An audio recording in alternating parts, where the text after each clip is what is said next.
Nais mo ba magsimula ng sariling saltwater aquarium? Nandito ka sa tamang lugar. Una sa lahat, kailangan mo ng tamang size ng aquarium. 20 hanggang 30 gallon na aquarium tank ang ideal.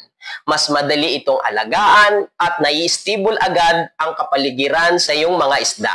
Tandaan, mas malaki ay mas mabuti. Pangalawa, mahalagang kagamitan. Kailangan natin ng mga kagamitan para sa ating saltwater aquarium. Ang unang-una sa lahat, magandang kalidad na filtration. Pangalawa ay salt mix para gawing tubig dagat. Pangatlo ay ilaw. Ang pang-apat ay refractometer para sa salinity. Panglima ay live rocks at saka white sand para sa natural na filtration at tirahan ng ating mga isda. Pangatlo, water parameter.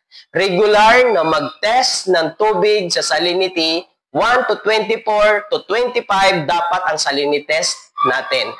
I-test din natin ang pH, ammonia, nitrites at nitrates. Ang pagpapanatili ng mga ito ay napakahalaga para sa kalusugan ng inyong mga marine life.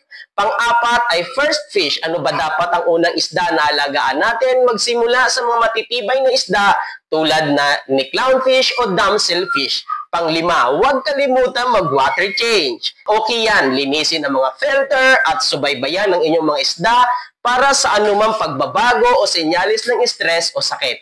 At ayan ang unang guide para sa gustong magsimula ng saltwater aquarium. At laging tatandaan, lahat ng kailangan mo ay nasa yellow basket natin. Kung nakatulong sa iyo ang video na ito, huwag kalimutang mag-like, mag-share, at mag-follow for more updates sa mga video. Happy fish keeping!